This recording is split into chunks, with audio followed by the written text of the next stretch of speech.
un evento nacional. Por el tema. Bueno, a ver, antes de las preguntas, quiero hacerles una lectura de algunas acciones que hemos decidido, o que he decidido emprender sobre el tema de las desapariciones en el país. Quiero dividirlo en 3 temas que vamos a tocar en distintos días en la ciudad. Lo primero tiene que ver con las desapariciones en México. ¿Qué es lo que vamos a hacer? ¿Cómo vamos a atender a los familiares? ¿Qué medidas legales o nuevas reformas jurídicas tenemos que emprender para atender este delicado problema que nos duele a todas y a todos? Eso lo vamos a tocar el día de hoy. Mañana vamos a hablar de la campaña de oposición, de la oposición en contra de nuestro movimiento, que como buenos carroñeros, bastante hipócritas, se suben a estas o construyen estas campañas, compran bots, le meten mucho dinero a las redes sociales y construyen este ambiente según ellos, porque en realidad se queda nada más prácticamente en la red X, que es de un porcentaje de este tamaño, viven de eso, pero son campañas que tienen mucho dinero y vale la pena denunciarlas. Y ya el miércoles, que es el día del detector de mentiras, nos van a mostrar cómo se construye en esta campaña de narcopresidente, narcopresidenta o narcoexpresidente, narcopresidenta. Se está haciendo una investigación muy profunda de dónde vienen las cuentas, cuántas cuentas son falsas, cómo están pagadas, cuánto dinero están invirtiendo, qué tanto es campaña real, es decir, o personas reales que tienen cuentas, y qué tanto es armado. Entonces son 3 temas. Primero, el tema de las desapariciones en nuestro país, que hay que atenderlo de una manera integral, y a los familiares. Y el día de hoy aquí también tocó el tema de Jalisco en particular. El segundo, el tema de esta campaña de la oposición, cómo se arma, cómo se construye, quién la promueve, todos los jilguerillos ahí que están en este proceso. Y el miércoles, la campaña en X, cuánto dinero han invertido, cómo lo invierten, de dónde viene. ¿Les parece? Bueno, entonces leo lo siguiente. Para el Gobierno de México, atender el problema de las personas desaparecidas y no localizadas es una prioridad nacional.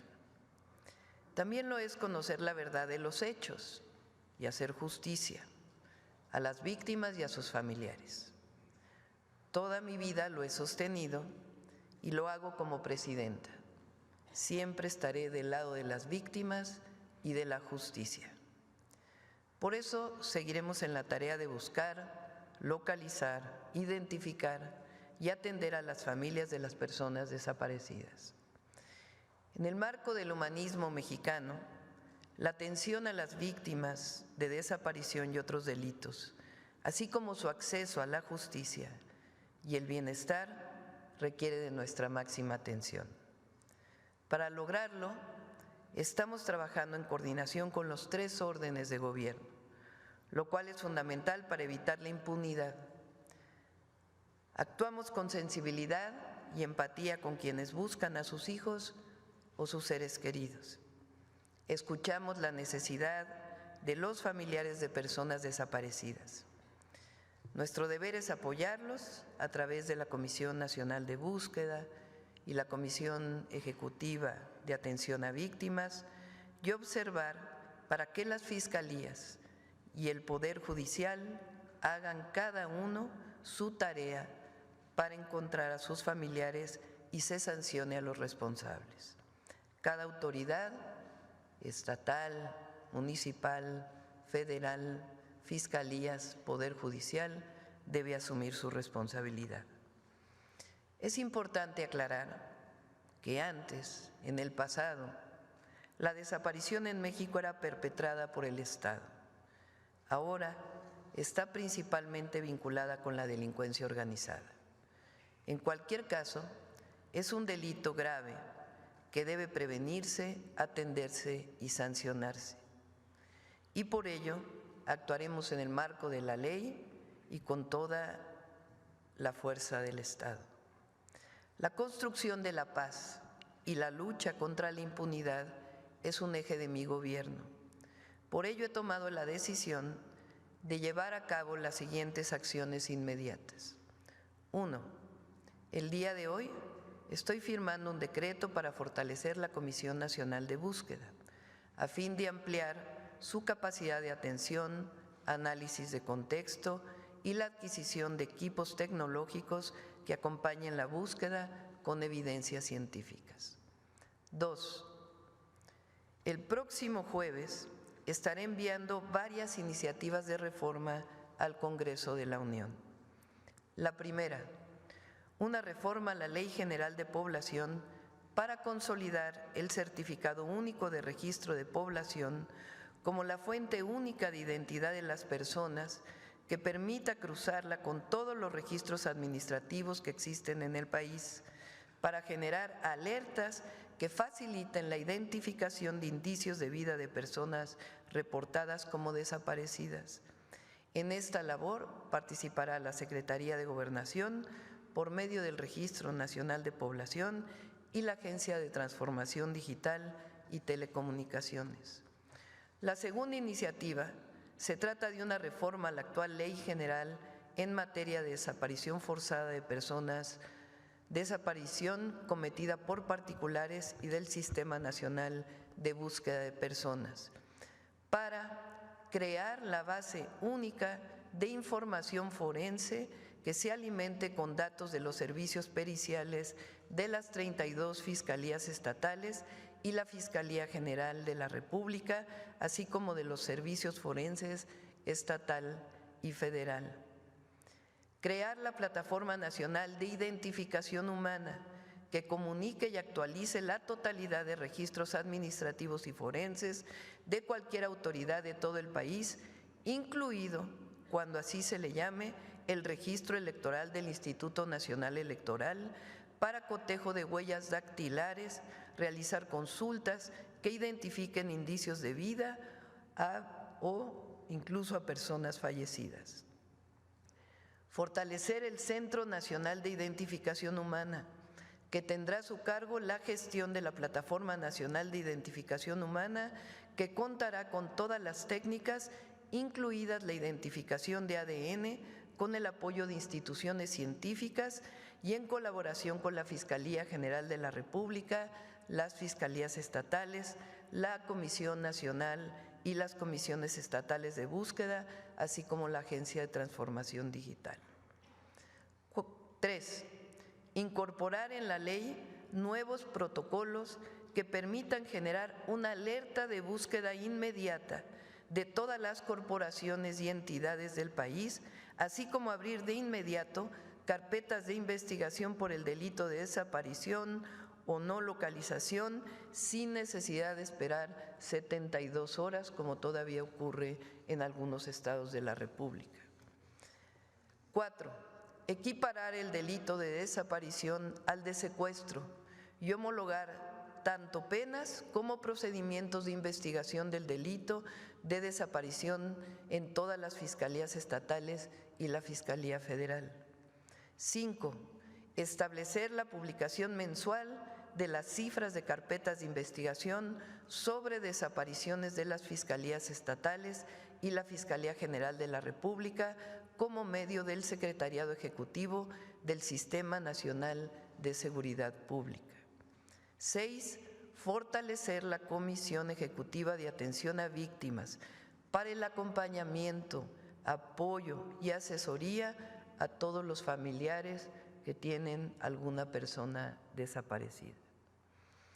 En el caso de Teuchitlán, Jalisco, informamos que Desde que el Gabinete de Seguridad tomó conocimiento, se solicitó la investigación de la Fiscalía General de la República para garantizar una investigación profunda con el acompañamiento de la Comisión Nacional de Búsqueda, cuyos expertos se encuentran en el lugar.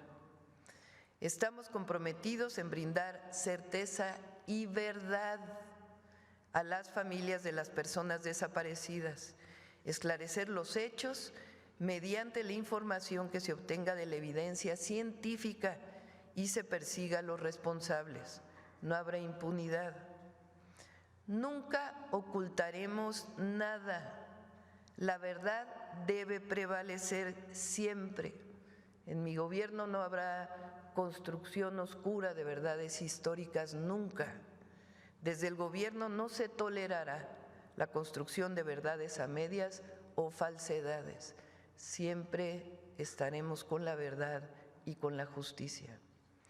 También se da puntual seguimiento a la línea de tiempo de quienes desde septiembre de 2024 tuvieron conocimiento de los hechos y responsabilidad jurídica del resguardo del predio y lo que encontraron en el mismo, para deslindar responsabilidades y conocer la verdad frente a las víctimas y al pueblo de México.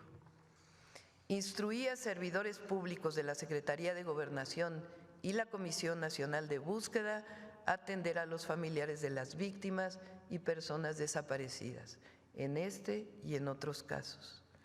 También giré instrucciones al Gabinete de Seguridad para coadyuvar en todas las investigaciones.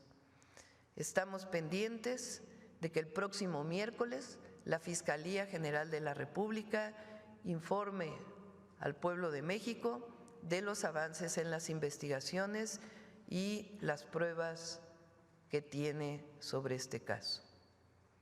Nuestro sentir está con las familias de las personas desaparecidas. Sabemos de su necesidad y anhelo de reencontrarse con sus seres amados. Nunca vamos a confrontar a una madre cuyo hijo, hija, hermano o un familiar desapareció. El eje de nuestro gobierno está centrado en el respeto a los derechos humanos, la construcción de la paz y la atención a las víctimas y siempre la verdad y la justicia. El eje de nuestro gobierno está centrado en el respeto a los derechos humanos. Convocaremos al Consejo Nacional de Seguridad Pública para construir los protocolos junto con todos los gobernadores necesarios para atender este delito, la atención a las víctimas y el fortalecimiento de las comisiones de búsqueda, así como el fortalecimiento de las fiscalías estatales y la Fiscalía General de la República.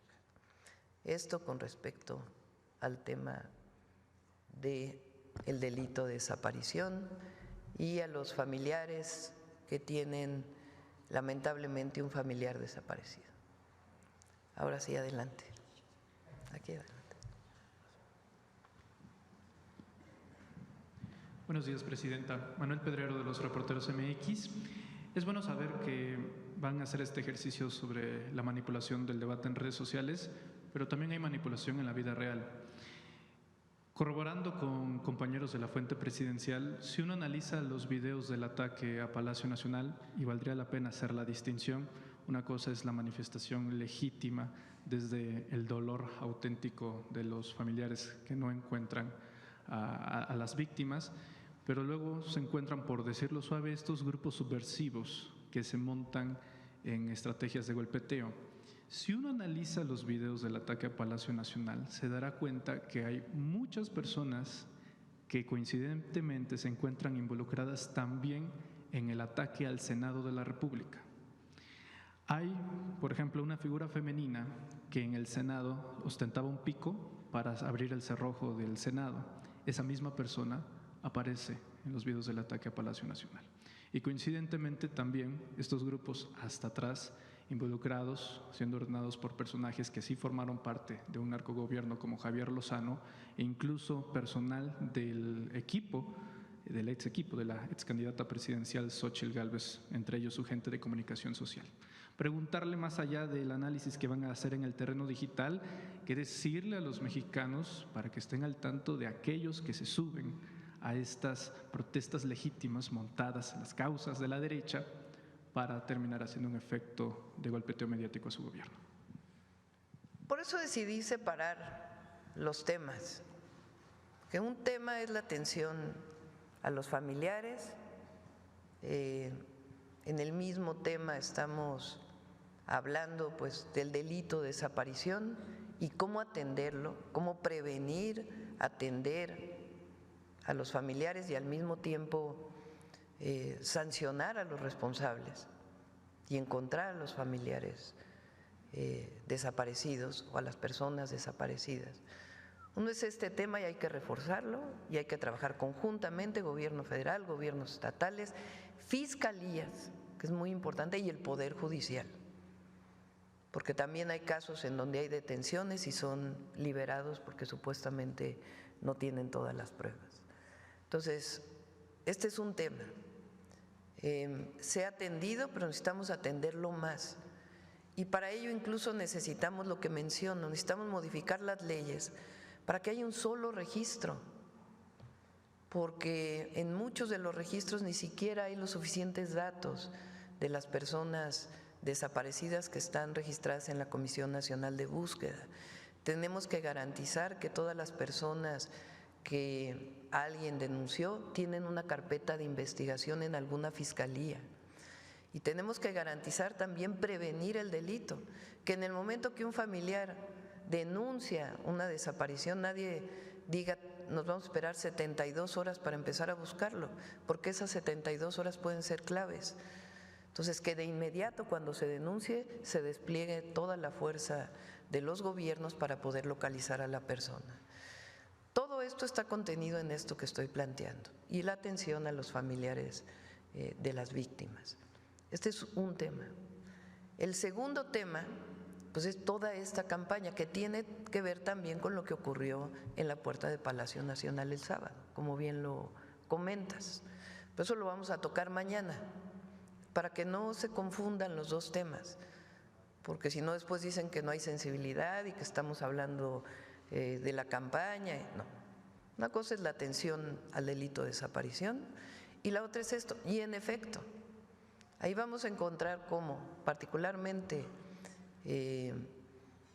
las personas que querían golpear la puerta de Palacio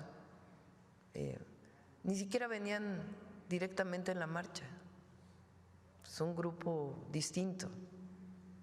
¿Quiénes son y todo? Pues ya corresponde hacer las revisiones. Esa es una parte. La otra parte, pues es todos estos grupos de la oposición, calderonistas, muchos de ellos, que fueron parte del gabinete de Calderón, que de manera hipócrita ahora resulta que están dolidos por la situación de desaparición, cuando en realidad pues son parte de una campaña en contra del gobierno. Entonces es otra cosa, hay que tocarlo en su justo término y también decir quiénes son, cómo lo están haciendo, y cuáles son sus razones. Y también muchas otras cosas que también no son ni siquiera directamente de México, porque muchas de las campañas que vienen en la red social ni siquiera son desde nuestro país, sino que vienen de fuera, que también tiene que ver con el análisis de las redes sociales. Entonces, ¿qué decimos al pueblo de México? El pueblo de México está muy consciente de que son temas distintos y tampoco le hace caso a esta forma tan oportunista, hipócrita, carroñera, diría yo, de montarse en una campaña en contra del gobierno por un caso que ni siquiera conocen. Y la otra parte es la verdad sobre el caso de Jalisco, que es muy importante lo que va a decir el fiscal general el miércoles, que ya no va a venir aquí a la mañanera, va a dar su propia conferencia también para que no… Pues, la fiscalía es autónoma y tiene que dar su propio… Viene aquí en el Gabinete de Seguridad porque se ha incorporado en la coordinación, pero la fiscalía va a dar su propia conferencia para informar pues lo que he encontrado en este caso. Tanto la verdad, cuáles son las evidencias científicas, como también el deslinde de responsabilidades. El día de mañana invité al gabinete al gobernador de Jalisco, al gabinete de seguridad. ¿Están en la conferencia? No, viene solamente al gabinete de seguridad, porque también hay que quitarle la política a todo esto, a la politiquería, porque todo es política, pero la politiquería en este caso. Deslindar responsabilidades, quiénes son los responsables, pero también la ciudadanía exige que colaboremos juntos en estos temas. Entonces ya dependiendo de la Fiscalía Estatal se asume sus responsabilidades, pero a nosotros nos corresponde también la coordinación con el gobernador. Entonces lo invité el día de mañana para que esté presente, que ha estado en mucha comunicación con el gabinete, pero que esté presente también para coordinar las investigaciones de su Fiscalía Estatal con la Fiscalía General de la República, si es que así lo desea. Entonces, la verdad sobre el caso y lo que está pasando también en general, o lo que pasó en Jalisco y lo que está pasando. El tema de la desaparición y cómo lo vamos a atender. La campaña sucia, negra, hipócrita de muchos que no están de acuerdo con nosotros y las redes sociales. Entonces vamos tomando cada tema por separado, porque nosotros también, junto con los gobiernos estatales, porque cada uno tiene que asumir su responsabilidad, las fiscalías estatales, necesitamos atender el tema de las desapariciones. ¿Cuántas desapariciones hay? ¿Cuántas vienen de denuncias de fiscalías? ¿Cuántas vienen de denuncias que no son de fiscalías y que ni siquiera hay los datos completos? ¿En qué año se dieron? ¿Cómo hacer las investigaciones? ¿Cómo fortalecer la prevención? Entonces, todo esto pues también es fundamental fortalecerlo en una responsabilidad compartida. Gracias, Presidenta. Retomando y aprovechando sus palabras, aprovechando que dijo esto de que también viene de afuera. Los reporteros MX sostenemos que de repente existen editoriales internacionales que son más como manzanas envenenadas. Recientemente, el New York Times, y es importante darle contexto a la nota que se escribe, en donde presuntamente alude el Times que su teléfono fue hackeado. Bueno, este texto lo escribe Natalie Kitroff, que fue la misma reportera que fue a Culiacán a denunciar la existencia de laboratorios de fentanilo caseros, y ella misma reconoce luego en un podcast del propio Times que cuando regresó pues ya no había encontrado nada. Entonces, editoriales como esta, desde medios hegemónicos extranjeros, ¿cómo caen en la presidencia de la República? ¿Cuál es su percepción y sobre todo su postura sobre este presunto hackeo a su teléfono? Son dos temas, ¿no? Sí, dos temas. Uno, no sé de dónde saca la información de la llamada con el presidente Trump, no sé quién se la dio. Ahí hay algunos temas que son ciertos, que en general que los he contado aquí en la mañanera, que no tienen nada que esconder, y otros temas que no sé de dónde los sacó, porque no son reales. Esta idea de que ahora quiere poner a la presidenta como, la verdad no hay que subirse a eso, porque no sé cuál sea la intención del escrito en el New York Times. Sobre el hackeo, sí hackearon mi teléfono. No sé también quién se lo contó, ¿verdad? Hackearon mi teléfono y mi cuenta de correo electrónico. Apple le llamó de inmediato a la Agencia de Transformación Digital. La Agencia de Transformación Digital de pronto, o sea, adecuadamente, la verdad, se dieron cuenta del hackeo. La Agencia de Transformación Digital tomó cartas en el asunto y pues muy rápido lo revisó. Ahora, ¿qué teléfono era? ¿Se acuerdan que en la campaña salió un teléfono mío? Que sí era mi teléfono, que todavía lo guardo por ahí. O sea, era un teléfono que conocía a todo mundo. Lo guardo porque, les voy a decir por qué lo guardo. Es como un cariño ese número de teléfono. Porque ese número de teléfono me lo regaló Laida Sansores, en el movimiento de las Adelitas en 2008, porque yo usaba un teléfono que compraba crédito, yo trabajaba en la UNAM entonces, y compraba crédito y se me acababa el crédito, bueno, era, ya saben, como recarga, se me acababa el crédito y luego no me podían llamar por teléfono. Entonces Laida me dijo, era senadora entonces, te voy a regalar este teléfono y yo te lo voy a pagar para que no tengas ese problema. Después ya lo hice mío, ya no lo pagaba Laida, como a los 3 años ya lo puse a mi nombre. Y fui jefa delegacional en Tlalpan. Entonces muchos vecinos de Tlalpan tienen ese teléfono y todavía me hacen gestiones. Que si falta agua, que si la luz, que si no sé qué. Entonces, pues tengo comunicación con los vecinos de Tlalpan, entonces lo mantuve como jefa de gobierno. Entonces el teléfono lo tiene muchísima gente que se quiere comunicar conmigo. Pero es un teléfono que ya no uso, digamos, para mi comunicación más personal, pues porque lo tiene todo mundo, tanto que salió en el periódico qué número de teléfono era, ¿no? También a Mario le hackearon en aquel entonces su teléfono, era presidente de Morena. Él sí cambió todo su teléfono y yo quise mantener ese teléfono para la comunicación con la gente. Ese fue el teléfono que hackearon. Entonces lo conocía muchísimas personas. ¿Quién lo hackeó? No sabemos. No tiene información Presidencia de la República, el origen ni siquiera geográfico del Están hackeo. Investigando, es difícil conocerlo, pero les pongo que fue ese teléfono. Y la cuenta de correo electrónico que hackearon también es una cuenta de correo que tengo, pues creo que fue la primera cuenta de correo electrónico que abrí de Yahoo. Entonces también es una cuenta muy, muy antigua que tiene muchísimas personas. Y aparte pues tengo la cuenta del gobierno que esa tiene pues todas las condiciones de ciberseguridad del gobierno y demás. Entonces así fue en efecto.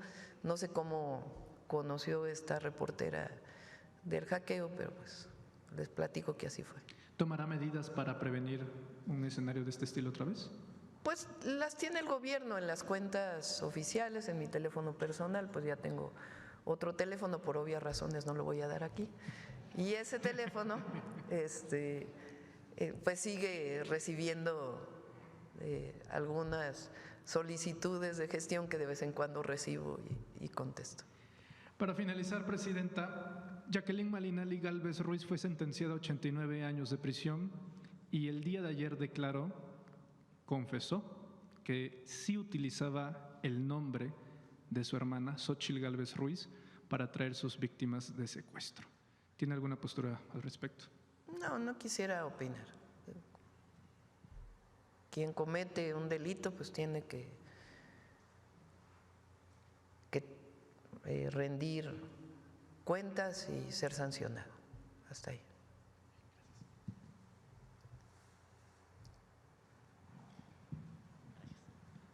Buenos días, Presidenta, funcionarios, servidoras públicas, buenos días a todas y todos. Sósimo Camacho, de Luces del Siglo y el noticiero Luces Mañaneras. Presidenta, en 1992 hubo un gran golpe a la Revolución Mexicana, al pacto social que emergió de ese movimiento social precisamente con los campesinos. Me refiero a la reforma al artículo 27 de la Constitución que hizo posible la disolución de ejidos y la privatización de propiedad social de la tierra. En realidad los campesinos, indígenas y mestizos resistieron a los cantos de las sirenas, a la venta de las tierras. Sin embargo, sí empezó a ocurrir posteriormente una estrategia implementada por funcionarios entonces del propio Registro Agrario Nacional para que regresaran los terratenientes a este país. En Diario Red tuvimos la oportunidad de publicar ya hace algunas semanas que hay 411 políticos prácticamente de todos los partidos, porque muchos de ellos, incluso en un origen siendo priistas y panistas, al cuarto para las 12 también se pasaron ya algunos de ellos a Morena, sobre todo en el sureste mexicano. Y en ese sentido hay, Presidenta, personas que acaparan en una sola persona más de 1,000 hectáreas y hasta 4,500 hectáreas. Estamos hablando de terrenos que suman más que muchos ejidos, muchas comunidades. Usted, precisamente como jefa de gobierno de la Ciudad de México, sabe que el ejido más grande de lo que es la Ciudad de México en la parte rural es San Nicolás Totolapan, con alrededor de 2.500 hectáreas. No es Topilejo con 10,000 Esa es la comunidad agraria más grande, es lo que iba a comentar. Ah, pero ejido, de acuerdo. Así es, unas son comunidades agrarias, otros ejidos. Y en efecto son 8,000 hectáreas de San Miguel Topilejo y que decíamos, pues prácticamente es el 50% de lo que una persona puede acumular. Para poderse haber hecho de estas tierras, solamente pudieron hacerlo violando la ley, porque hay muchos candados que implicarían pues que no pudieran hacerse de esta cantidad de terreno. Estos personajes, y le voy a poner el caso de Antonino Almazán Arteaga, exfuncionario del gobierno de Ernesto Zedillo y de Vicente Fox, que este personaje tiene tierras en 16 núcleos agrarios de 4 estados de la República. ¿Cómo pudo este personaje hacerse pasar como posesionario o avecindado o incluso ejidatario de tal cantidad de núcleos agrarios? Solamente, y lo dice una investigación del Registro Agrario Nacional, que demoró 5 años en hacerlo, mediante la falsificación de documentos, la alteración de los propios archivos agrarios y la compra de voluntades en asambleas ejidales. No es el único caso, le decía, son varias personas, 411 políticos y empresarios, y en Luces del Siglo publicamos hace algunos días al detalle el caso del sureste. Es donde está prácticamente lo más grotesco, lo más indignante, por la manera en que se fue acaparando de tierra de carácter social, y hay hoy muchos de estos ejidos despojados que pasan por el trazo del Tren Maya. Estos ejidos, estas tierras despojadas alcanzan valores entonces, debido a la especulación, por decenas de miles de millones, y eso lo establece la propia investigación del Registro Agrario Nacional. Preguntarle, Presidenta, ¿qué se puede hacer pues para generar justicia para los propios ejidos y para estos personajes que hoy son los nuevos terratenientes en este país? Pues qué bueno que lo denuncias. Vamos a decirle a Edna Vega, la secretaria de Sedatu, que lo revise y lo presentamos aquí, el resultado de la investigación.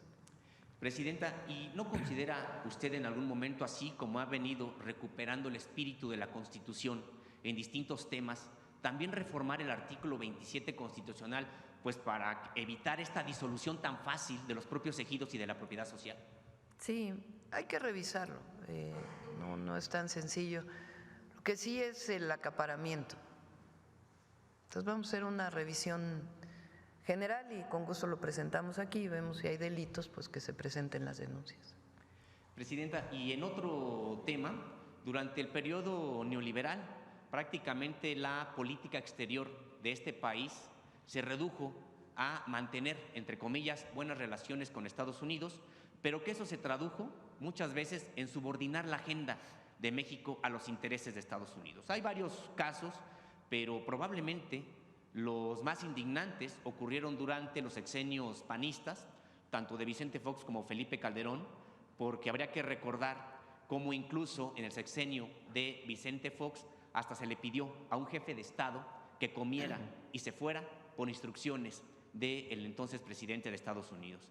Y la abyección probablemente mayor fue durante el sexenio de Felipe Calderón, cuando dejó ingresar a agentes de 11 instancias estadounidenses, no solamente la CIA, la DEA, sino incluso el Servicio Secreto y otras de Estados Unidos, y generó programas o aceptó programas como Rápido y Furioso, que bueno, pues generaron además muchísima violencia en este país.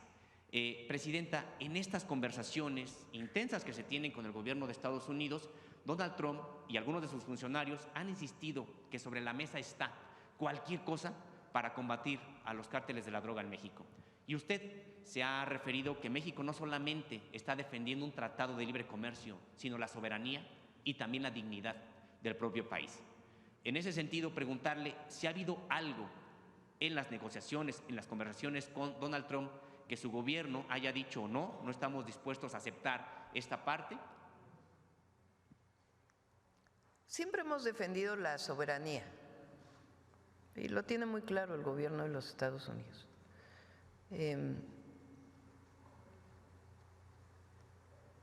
Su En algunos casos de funcionarios del gobierno, pues su intención es mayor.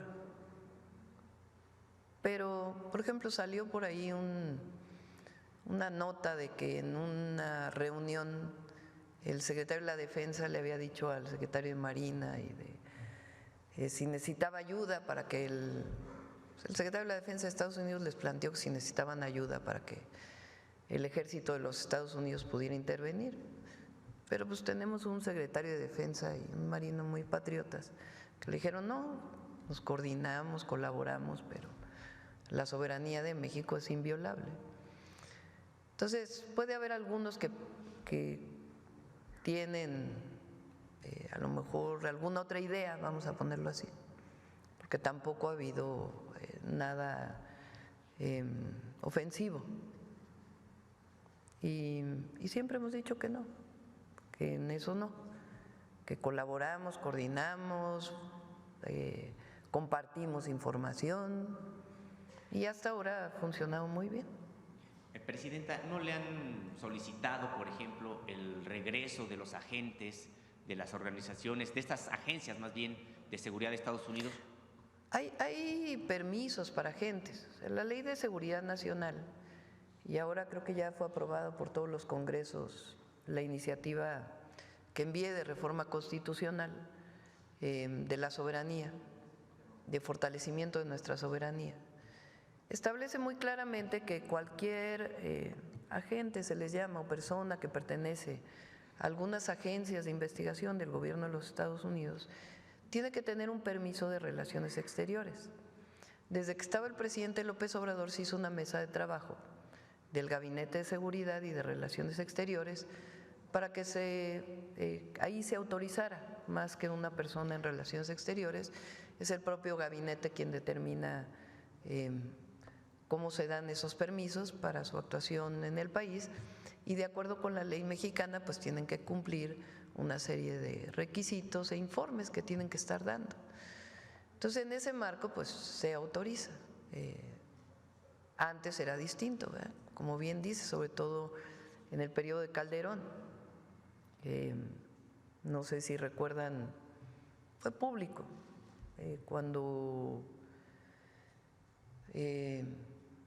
pues realmente asesinaron, porque no hay otra palabra, a un narcotraficante en Cuernavaca, Morelos, que la Marina dijo que había sido una acción de ellos y luego salió la DEA diciendo que no, que había sido una acción de la DEA. Eso es lo que salió en los medios, no estoy diciendo nada. Y que dejaron el cuerpo incluso.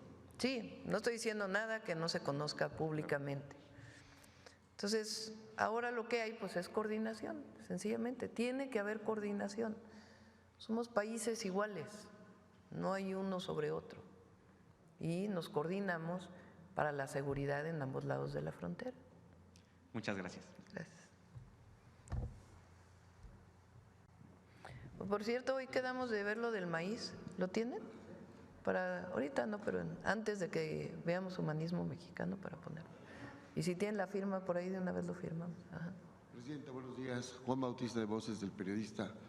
Como dice el refrán, una de cal por otras de arena. Presidenta, usted hoy es muy vista en todo el mundo por las acciones que está realizando, incluso la ponen ya como, al menos en lo que va del gobierno, va liderando las transmisiones en vivo en las plataformas. Ah, sí. Ahí está el segundo lugar, por cierto. Bueno, eso es muy importante. ¿Cuál es la valoración que hace de esta encuesta a nivel mundial también? Es muy importante. No, es nacional. Es la streamer número uno. Bueno, la streamer número uno, claro. Sí, en México. Pero no todos tienen la cantidad de visitas que tiene usted. Sí. A ver. Pues la verdad agradecer a quienes nos ven, nos escuchan en la Mañanera del Pueblo. Es un ejercicio que inicia con el presidente López Obrador y que le damos continuidad, cada quien a su estilo, obviamente. Pero es muy importante porque los medios de comunicación son medios, tanto los medios tradicionales, vamos a ponerle así, como los medios alternativos y muchos de ustedes que se dedican a informar al pueblo. Y aquí pues tenemos las dos cosas, ¿no? O las tres: medios alternativos, medios tradicionales y la comunicación directa, que nos oyen en vivo y a todo color, así decían en mis tiempos, en vivo y a todo color. Ahí está los más vistos streamers en México. Presidente, yo le quisiera hacer una pregunta muy particular sobre esto, porque el estilo es muy distinto, incluso la prestancia, la pedagogía en la que usted presenta la información, hoy incluso lo que está diciendo ese tema tan importante de que va a ser por tres partes para que no haya confusión y todo el mundo tenga la claridad. ¿Cree usted que la parte académica, estar frente al salón de clases, digo no tanto en los mítines, haya influido? Di clases demasiados años de mi vida como para que se olvide. Y hoy toda esta parte de la metodología tenga también ese impacto porque va creciendo y bueno, va empezando el gobierno, me imagino que se va a ir fortaleciendo también su discurso y su método de exposición. Pues es diferente, cada uno tenemos una forma distinta de informar. Ustedes también en sus canales pues tienen formas distintas de informar. En el caso, siempre lo dije, el presidente López Obrador tenía, vamos a decir, tiene, porque ya vienen sus libros pronto, una forma de informar muy importante, porque él pues construyó esta revolución de las conciencias en nuestro país. Fue pues el gran dirigente de nuestro movimiento y un gran presidente. Y él tenía pues su forma de comunicar. Él nació en Tepetitán, Macospana, Tabasco. Su servidora, yo nací en la Ciudad de México. Viví de niña en el Estado de México, en realidad. Nací aquí, pero viví hasta los 12 años en el Estado de México, en Naucalpan, Hacienda de Chegaray, era la colonia. Son estas colonias de clase media que se hicieron durante un periodo. Creo que las torres de satélite son de finales de los 50, ¿no? Entonces todo lo que estaba alrededor de las torres de satélite, pues crecieron muchas colonias con casitas. Ahí adquirieron una casa a crédito mis papás, y mi mamá y mi papá, y vivimos hasta los 12 años y luego ya vivimos en Coyoacán después. Bueno, yo nací en la zona en la Ciudad de México. Él estudió ciencia política, yo estudié física. Pues ya de ahí, evidentemente, pues hay una historia distinta, y después compartimos ideas, compartimos proyecto de nación, pero pues cada uno tiene una historia distinta y una forma de comunicar distinto también. Gracias, Presidenta. En el tema sensible, delicado, que nos lastima a toda la población, el tema de la desaparición, como lo he expuesto, va a estar en tres partes. Yo no sé si me toque preguntar pues, mañana o pasado, y de una vez la realizo. Usted dice, ¿para cuándo? ¿Cuándo se le va a dar respuesta? Pero creo que una parte importante en esta situación tan sensible, el público quiere conocer por qué no se actuó a tiempo, quién estuvo ahí, quiénes eran los actores políticos, sociales, y no de repente armar todo un escenario como si el país estuviera desgajando. Y entonces todo análisis pues tiene su análisis de coyuntura, sus actores principales, y en Voces del Periodista estamos revisando quién gobernó Teucitlán en estos últimos 6 años y quién fue el gobernador también. Entonces esa es una pregunta propia mía. Yo veo muy campante al exgobernador Enrique Alfaro allá en España, estudiando en una escuela para entrenadores, porque ahora quiere ser directivo del club de los Chivas, que yo no creo que la afición merezca un director técnico así, habría que revisarlo, pero sería de avanzar la investigación, ya lo dirá a lo mejor el fiscal, ¿se podría requerir de su presencia para mandarlo declarar aquí en México? Pues tiene que ver con las fiscalías. La Fiscalía General de la República tomó una decisión antes de la decisión de atraer el caso completamente, que es hacer una investigación. Eso es factible, la ley lo permite. El fiscal va a informar. En septiembre hubo un episodio ahí en donde la Guardia Nacional detuvo a unas personas. Quien resguarda el predio y hace la investigación es la Fiscalía Estatal.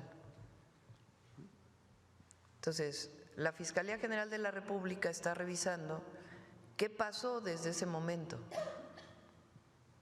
del resguardo de ese predio, qué investigaciones se hicieron, hasta dónde llegó esa investigación, por qué el predio no siguió resguardado.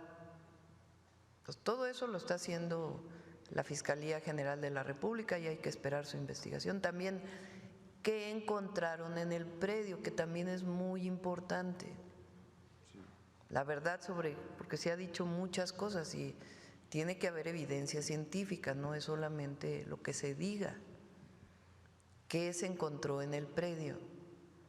Y también, ahí sí, quiénes eran los presidentes municipales, entonces, ahora, y si hay alguna responsabilidad de las autoridades. Esto hay que separarlo de un tema político o politiquero, de estar acusando antes de tener la información. Entonces, si algo tiene que ver en su momento el gobernador Alfaro, pues tendrá que presentarse. Si no tiene que ver, pues no tendrá que presentarse. Pero eso lo tiene que determinar la Fiscalía. Claro. En nuestro caso no vamos a cubrir a nadie, pero al gobierno le corresponde una parte, a las fiscalías otras, que tampoco va a cubrir a nadie, ni lo ha hecho el fiscal, y las fiscalías estatales. Por eso tiene que haber deslinde de responsabilidades. Entonces, eso fue lo que le pedimos también al fiscal, que hiciera todo este proceso y también que informara qué fue lo que se encontró en el predio y también cuál es la condición alrededor de este lugar. No solamente este sitio, sino otros sitios cercanos en donde actúa la delincuencia organizada. Entonces, vamos a seguir dando información y el Gabinete de Seguridad va a seguir dando información. Pero al mismo tiempo tenemos que atender pues el problema de los desaparecidos, tanto a las familias como a la verdad en cada caso, hasta donde se pueda encontrar y seguir encontrando y que nunca se cierre ninguna carpeta y que se siga investigando de la desaparición vinculada principalmente con los grupos delincuenciales y la prevención también. ¿Cómo hacemos para que, imagínense ustedes una persona, todavía en algunos códigos está así, por ejemplo en la Ciudad de México nosotros lo cambiamos de inmediato cuando llegamos a la ciudad, para que si una persona se reporta desaparecida de inmediato se despliegue todas las fuerzas policiales, de la Fiscalía, incluso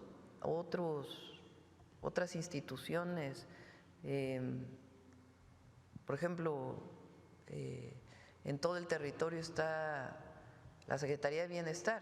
Si se dice, bueno, hay una persona que no está localizada, pues entre todas las instituciones se busca en las primeras horas. Antes se decía pues hasta las 72 horas, porque a lo mejor va a regresar, no, pero esas 72 horas son clave. Y es muy importante también que las personas denuncien en las fiscalías. Entonces, todo eso los vamos a modificar en la ley y atender a los familiares y atender también pues el propio delito. Sí. Por último, en Voces del Periodista que dirige la maestra Celeste Sánchez Miera y Mauricio Lum, tanto en la revista digital, revista impresa y en la radio, estamos realizando un esfuerzo por abrir constantemente el tema de la cultura, independientemente de las conferencias aquí que son muy puntuales y muy interesantes, sobre todo hacia el fin de semana que presentan aquí en la mañanera. La semana pasada, en la Universidad Autónoma de la Ciudad de México, se inauguró después de muchos años, digo muchos años, quizás 5, la Biblioteca Los Tres Enríquez. Esta universidad que en su momento, ahí se le dio también el reconocimiento que usted apoyó, y esta biblioteca consta de 3 grandes poetas: Enrique González Martínez, que es el gran poeta del Tuerzo del Coyo al Cisne; Enrique González Rojo, que es su hijo, que es el de los contemporáneos; y el nieto, que murió hace cerca de 3 años, Enrique González Rojo Artur, que es un hombre, quizá el último filósofo y escritor de la izquierda. En vida todavía, Enrique González Rojo Artur donó los libros del abuelo que trae. El abuelo fue embajador en Chile, en Argentina y en España y Portugal todavía en 1932, y fue el primer candidato a Premio Nobel de Literatura. Entonces, toda esa biblioteca se donó y ya se instaló y se inauguró la semana pasada. Entonces, es una biblioteca bellísima, un gran acervo, un gran acierto. Hoy que además la lectura en México está bajando, todavía el año pasado se leían 3.9 libros y ahora se leen 3.4, algo está sucediendo ahí, hay que revisarlo, pero es un reconocimiento a la protección del patrimonio, sobre todo de estos 3 poetas, y que ya está abierto al público. Entonces creo que estas joyas que están por ahí a veces como muy ocultas, tienen que visualizarse para que México, la comunidad intelectual, tenga ese acervo, y ese acervo, lo tenemos que también decir así, tienen desde los clásicos, desde los griegos y los franceses y los poetas ingleses, hasta la última vanguardia de la izquierda en México. Quizá es la biblioteca más especializada en este sentido, también de la parte política, por parte de… ¿Dónde está la biblioteca? En la Universidad Autónoma de la Ciudad de México, en el plantel San Lorenzo. Ahí estuvo incluso Paco Ignacio Taibo y lo entrevisté. Entonces él decía, qué bueno que así como se ve de modesta y de fortaleza esta institución, hoy le haya dado cobijo y tenga ese cobijo de los 3 grandes poetas, una biblioteca única, en realidad, porque están las otras donaciones en la Biblioteca México, la de José Luis Martínez, que es como de 65,000 ejemplares, la de Castro Leal con otros 45,000, la de Monsiváis, que tendrá como 25,000, y la última de de José Agustín, que él dona 4,500 ejemplares. Fuera de estos que son donaciones, esta la tiene una universidad autónoma y que está ya abierta al público. Entonces, un reconocimiento, y me pidieron que si tendría oportunidad, pues le mandaran un saludo. Además del saludo, a ver si hacemos uno del humanismo mexicano sobre la biblioteca. De la universidad y la biblioteca Los Tres Enríquez. Así es. Gracias, presidenta. Gracias. Buen día. Acá. Gracias. Buenos días, presidenta. Yulia Bonilla, del periódico La Razón. La primera pregunta, regresando al tema de Teuchitlán, nada más preguntar si también se investigará a los elementos o algún mando de la Guardia Nacional, en el entendido de que también bajo esta corporación estaba el resguardo del predio cuando se abrió, cuando se atendió el caso en septiembre primero. Solo aclaración. La información la va a dar el fiscal de hasta dónde llegó la participación de la Guardia y después quién resguardó el predio. Nosotros no vamos a… Si es necesario investigar, se investiga, pero primero pues hay que saber exactamente qué pasó y cuál fue la actuación de la Guardia. Ok, y respecto al mismo tema, también hay, ya se pronunció al respecto, ha habido comentarios de parte de miembros del movimiento de la 4T, como el senador Noroña, que generaron pues también indignación por ejemplo, cuando en una transmisión dijo que ¿quién dice que esos zapatos son de personas desaparecidas? Pues haciendo aseveraciones que generaron pues inconformidad entre principalmente pues los familiares de personas desaparecidas. Si tiene algún comentario respecto a este tipo de pronunciamientos. Por eso digo que hay que conocer la verdad. Entonces vamos a esperar el miércoles que dice el fiscal. Gerardo, pues le tengo muchísimo respeto, es compañero de hace mucho, lo conozco desde hace mucho tiempo y también tiene derecho a expresar sus opiniones. vamos a ver qué dice la Fiscalía el miércoles. Ok. Cambiando de tema a materia con Estados Unidos, la secretaria de Seguridad de Estados Unidos anunció ya la ampliación o la continuación de estas labores para ampliar el muro fronterizo. Saber si esto, bueno, han tenido alguna conversación con el Gobierno de México al respecto y si no, pues cuál es la postura respecto a esta construcción. Sí, pues saben que nosotros no estamos de acuerdo con el muro, no creemos que eso solucione el problema. Recuerdo la conversación que tuvo el presidente López Obrador con el presidente Trump en una ocasión que contó aquí en la mañanera, que le dijo, bueno, tú pones el muro, pero igual cavan túneles. Entonces, la migración, la mejor manera de atender la migración es atendiendo las causas, invirtiendo socialmente y términos de inversiones económicas en los lugares que expulsan gente o que hay gente que por necesidad tiene que migrar. Esa siempre va a ser nuestra opinión y siempre hemos dicho es mejor construir puentes que muros. Pero bueno, es una decisión del gobierno de los Estados Unidos. Y respecto al tema de los mexicanos que han sido deportados, a ver si tiene alguna actualización de cuántos han sido recibidos y también cómo va la situación en los centros de atención. También se tiene como la percepción de que no han sido tantos, entonces se puede actualizar. Sí, no han sido muchos. Total gobierno desde que entró el presidente Trump, 20 de enero, 24,413 personas, 19,846 mexicanos y 4,567 extranjeros. Vamos a hacer una valoración terminando este mes de cuántos centros de atención deben de quedarse, si dejamos todos o hacemos lugares más pequeños. Esto está muy por debajo de la expectativa que tenía el gobierno mexicano cuando pues arrancó el gobierno de Donald Trump. No hablemos de números, ¿no? Estos son los números que hasta ahora tenemos y pues vamos a ver si mantenemos en el tamaño los centros de atención o hacemos una reducción, porque estaban planteados incluso para gente que se quisiera quedar ahí unos días y después moverse a sus lugares de origen. Y la mayoría de en algunos lugares prácticamente no han llegado personas, hermanos migrantes, y en otros prefieren no quedarse, sino de inmediato trasladarse a sus lugares. ¿Tienen reporte de si algún mexicano ha recurrido al CBP Home, esta nueva plataforma que lanzó la autoridad fronteriza estadounidense para autodeportarse? Pues vamos a preguntar a Cancillería, ¿no? Hasta ahora no tengo reportes. Ok.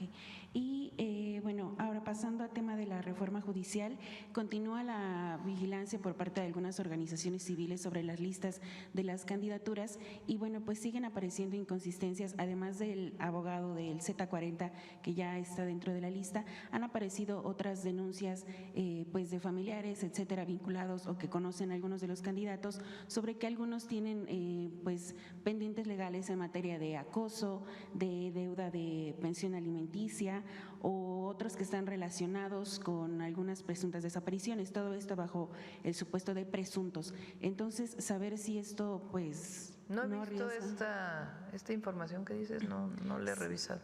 Sí, en estos momentos la realiza una organización que se llama Defensores y están pues con ayuda abrieron como canales para que la ciudadanía, si conoce alguno de los candidatos y tienen pendientes legales, pues los reporten. Entonces… hay que revisar porque formalmente se hizo una revisión previa, ¿no? En la selección que se hizo. Pues vamos a revisar. Pero pues van a ser personas que van a llegar finalmente a las boletas. Pues sí, pero no necesariamente va a votar la gente por ellos, ¿no? Entonces ya no se va a proceder de alguna manera, desde el Poder Ejecutivo al menos, denuncias o revisiones. Pues es el INE quien tendría ahora ya está en manos del INE ahora. Entonces hay que ver la lista que se plantea y qué tanto pues qué tanto es cierto lo que ahí viene o no. Hay que revisarlo. Y su comentario sobre este tope de campaña que se está alistando en el INE a los candidatos de 1.4 millones de pesos para que pues lo eroguen en sus campañas en la difusión a partir del 30 de marzo. Es cuestión del INE. Ya, nosotros nada más A votar, a votar, a votar, a votar. Yo dije que hoy ya con este tema no. Mañana, a ver, mañana tendríamos salud y le vamos a pedir a, no sé si a Rosa Isela o a la comisión que nos ayudó a seleccionar mañana o el miércoles o jueves, a ver. Pero esta semana que se presenten las boletas para que se conozca por parte de la gente cómo vienen las boletas y cómo se ejercería el derecho a decidir. Nada más antes para que no se nos olvide, si tiene alguna actualización de cómo van los avances en materia arancelaria, pues para este plazo que vence el 2 de abril, si hay alguna actualización en materia de las inversiones o las labores que se están haciendo. Hoy tenemos reunión con Secretaría de Hacienda y Economía. Esta semana Marcelo vuelve a ir a Washington y vamos a estar informando. Gracias, presidente. Bueno, vamos con la última pregunta. A ver aquí.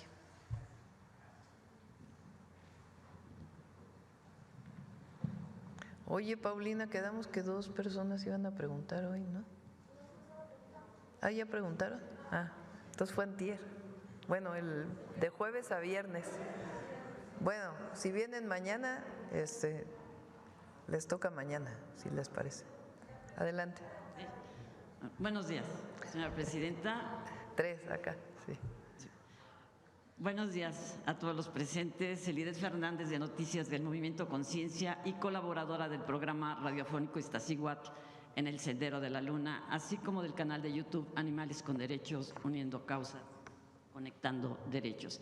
Señora presidenta, por un tema que nos vincula los derechos de la infancia y los derechos de los animales, la reconocida activista española Marta Esteban Miñano nos puso en contacto con Emiliano y Carla, de 13 y 15 años respectivamente, quienes coincidieron como conferencistas en el 6º Congreso Mundial con Infancia y Adolescencia, un evento académico y social que se llevó a cabo en Cáceres, España, en noviembre pasado, en conmemoración del 35 aniversario de la Convención sobre los Derechos del Niño.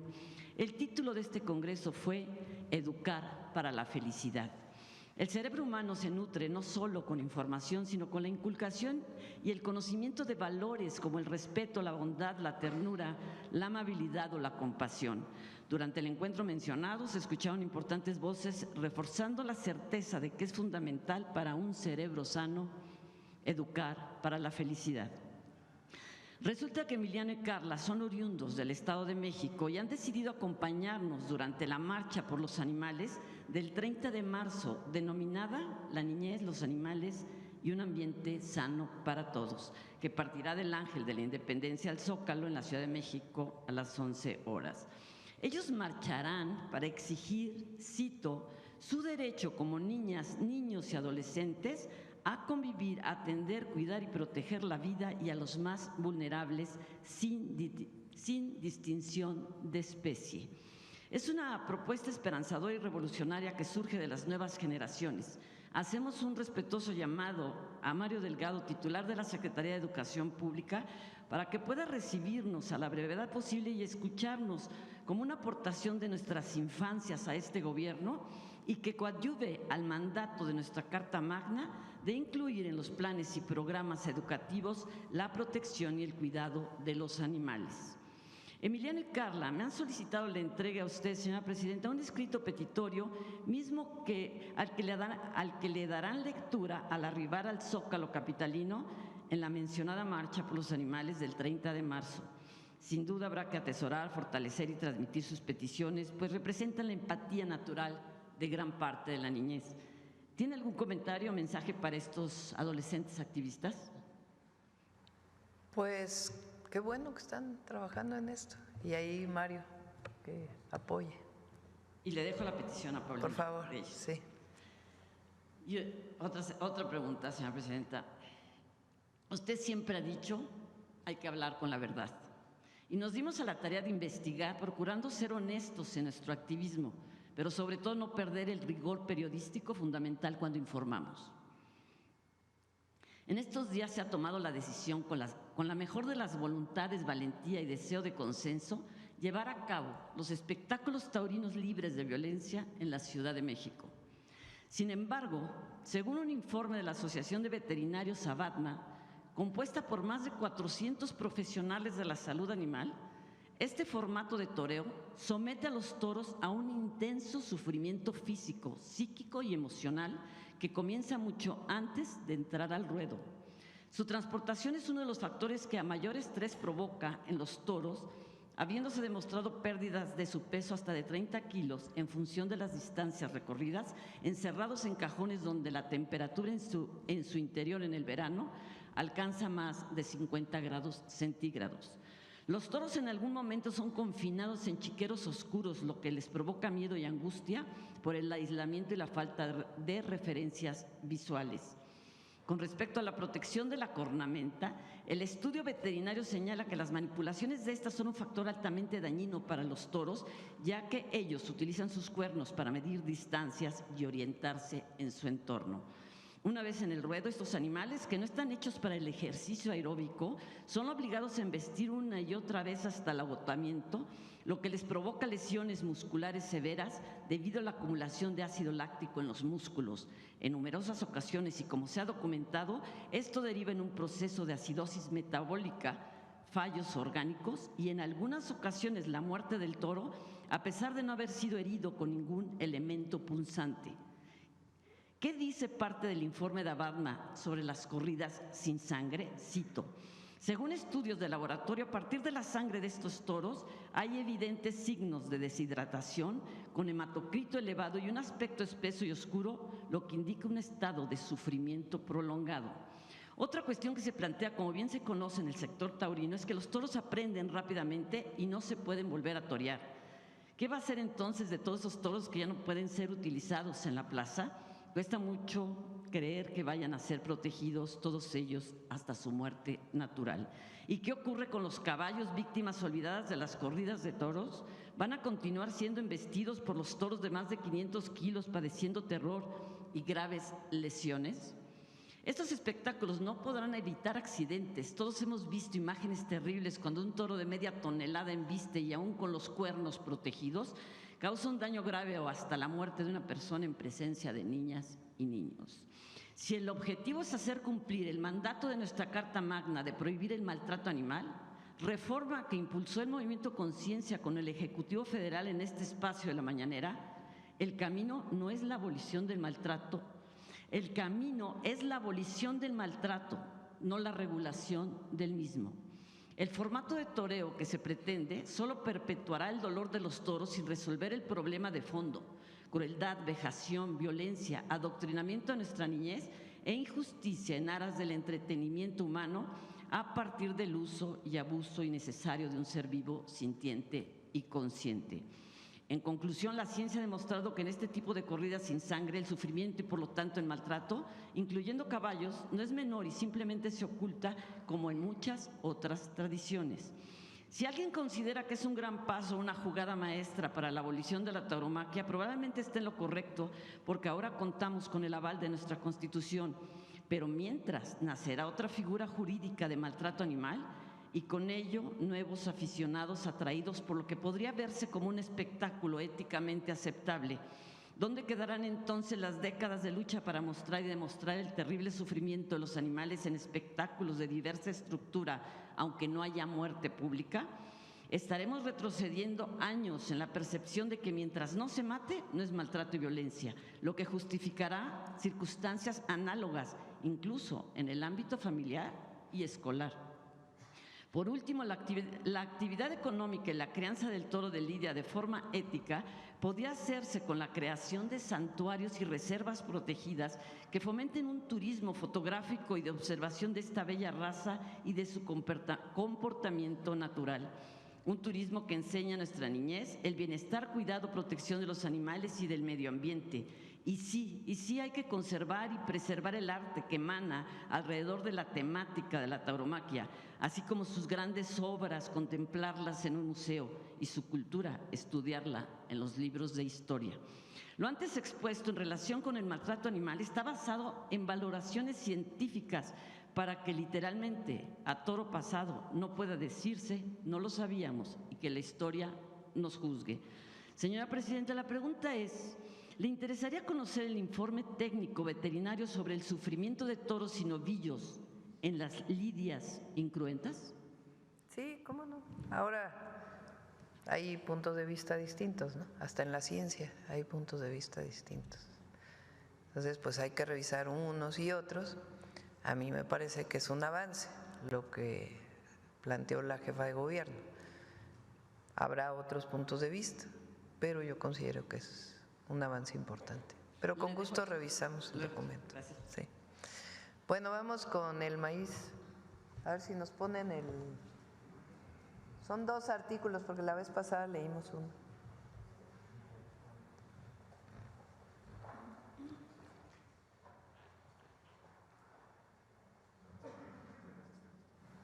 Bueno, a partir de… Pásale, y ahorita leemos.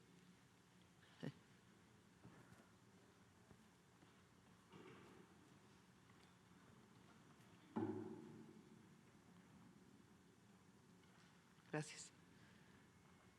¿Sí se ve? Ahí sube el… Ah, no se va a subir porque es PDF, ¿verdad? Bueno, este es la propuesta que fue aprobada ya por Cámara de Diputados, 2/3 partes, Cámara de Senadores, 2/3 partes, y los congresos locales, más de 17. Dice en el artículo 4, más arriba, toda persona tiene derecho a la alimentación nutritiva, suficiente y de calidad. Es el derecho a la alimentación saludable. El Estado lo garantizará. Luego, este es lo nuevo, México es centro de origen y diversidad del maíz, que es un elemento de identidad nacional, alimento básico del pueblo de México y la base de la existencia de los pueblos indígenas y afromexicanos.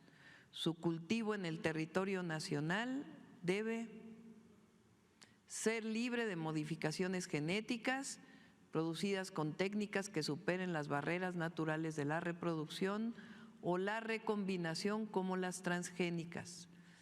Todo otro uso del maíz genéticamente modificado debe ser evaluado en los términos de las disposiciones legales para quedar libre de amenazas para la bioseguridad, la salud y el patrimonio biocultural de México y su población. Debe priorizarse la protección de la biodiversidad, la soberanía alimentaria, su manejo agroecológico, promoviendo la investigación científica humanista, la innovación y los conocimientos tradicionales. Y luego en el 27, más arriba, a ver si lo pueden subir. Ah, no, ya se pasaron. El Estado promoverá las condiciones para el desarrollo rural, se agrega cultural, económico y de salud, con el propósito de generar empleo y garantizar a la población campesina su bienestar. Adelante.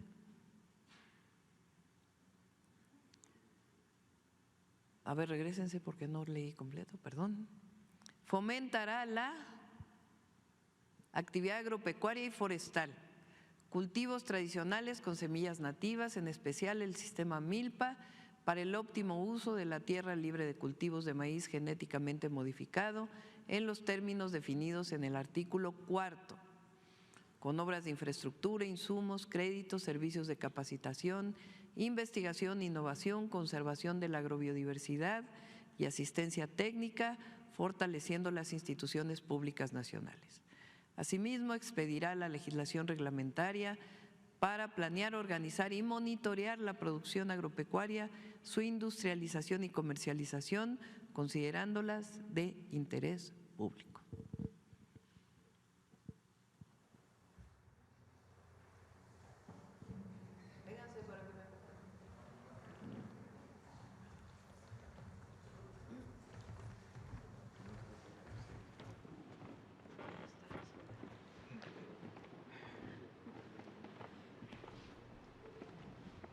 Ahora sí podemos decir, sin maíz no hay país.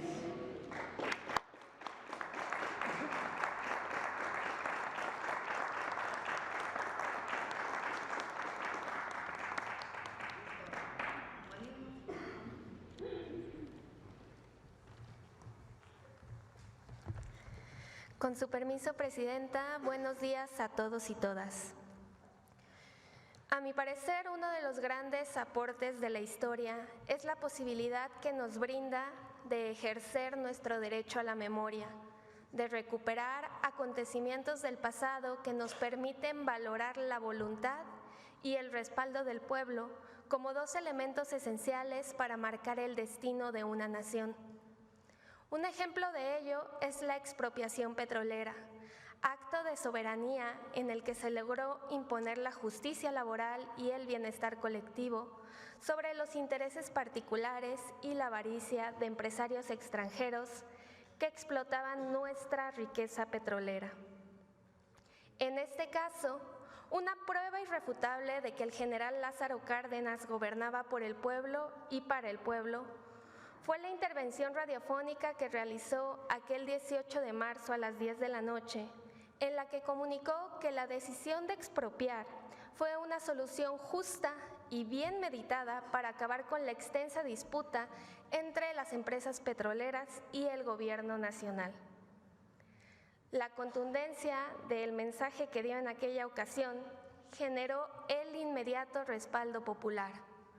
Hubo manifestaciones multitudinarias mientras que mexicanos y mexicanas de todas las clases sociales aportaron desde dinero y joyas hasta legumbres, guajolotes y gallinas para contribuir al pago de la indemnización.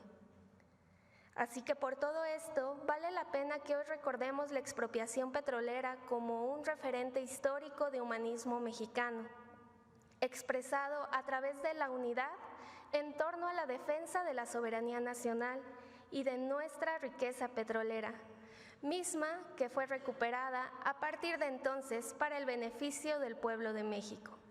Los invito a que veamos este video. Ese día, las puertas del Palacio de Bellas Artes se abrieron para recibir a una multitud variopinta. Mujeres humildes, campesinas e indígenas, con gallinas y guajolotes en las manos, se solidarizaron con el presidente Cárdenas para ayudarle a pagar la indemnización por la expropiación petrolera. Había también mujeres de clase media y alta que donaban lo que tenían para apoyar esa medida. El pueblo entero respaldó a su presidente. Era 12 de abril de 1938. El general Lázaro Cárdenas, unas semanas antes, había hecho lo impensable.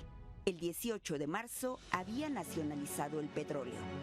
Por primera vez en la historia, el petróleo mexicano era de los mexicanos. A partir de ahí, el crudo se convirtió en un pilar de la economía nacional. Pero, ¿por qué tardó tanto tiempo en serlo? La expropiación petrolera fue la culminación de una larga batalla entre las compañías en manos de los empresarios estadounidenses, ingleses y holandeses con el Estado mexicano surgido de la Revolución. México se convirtió en uno de los principales países petroleros del mundo. Así, nuestro petróleo fue estratégico para que los países aliados ganaran la Primera Guerra Mundial. Pero esa riqueza no regresaba al pueblo de México. Durante su breve presidencia, Francisco I. Madero trató, al menos, de imponer un impuesto a las compañías petroleras estadounidenses, pero fue imposible. El Congreso Constituyente de 1917 dio facultades al Ejecutivo para declarar nulas las concesiones y sustituirlas por otras nuevas. Como era de esperarse, 80 empresas petroleras se ampararon y lograron que el Poder Judicial les diera la razón. Ahí empezó una larga batalla de 20 años por el petróleo mexicano y la soberanía nacional. Las empresas estadounidenses se negaban a pagar impuestos, a ceder sus explotaciones o reducir el tiempo de sus concesiones. Hasta que en 1938, el general Lázaro Cárdenas hizo valer las promesas de la Revolución y de la Constitución de 1917. Cárdenas movilizó a los obreros para que formaran sindicatos y presionaran con huelgas a las empresas extranjeras. Exigía con ellos aumentos salariales y mejores condiciones de trabajo. Al no lograr ningún avance frente a la codicia de las grandes petroleras, Cárdenas tomó cartas en el asunto y acabó de tajo con las concesiones. El petróleo mexicano ha sido desde entonces nuestro. La expropiación del petróleo reafirmó la soberanía de México sobre sus recursos naturales. Estuvo inspirada en los principios nacionalistas de la Revolución Mexicana y es uno de los mayores logros del humanismo mexicano. Como siempre lo ha hecho, México se enfrentó a los imperialistas y salió engrandecido. La historia demuestra entonces que los ideales del humanismo mexicano prevalecen frente a los intentos de hostigamiento, abuso y oportunismo extranjero. Fue verdad entonces y será verdad por siempre.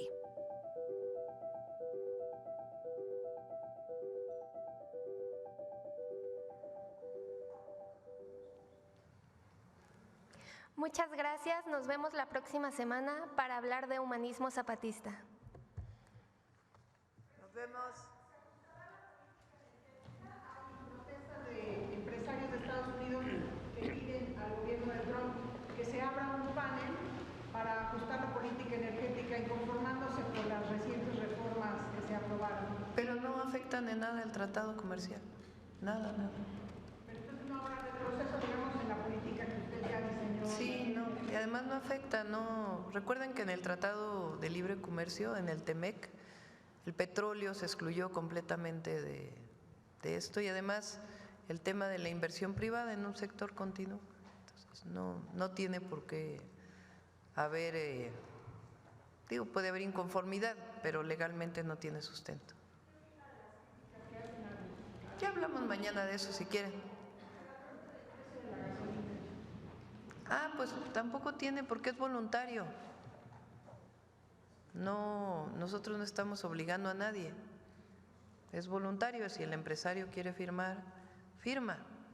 Si no quieren firmar, no firman. Pero si ya lo va a decidir, pues, la gente donde compra. Gracias a todos. Buen día.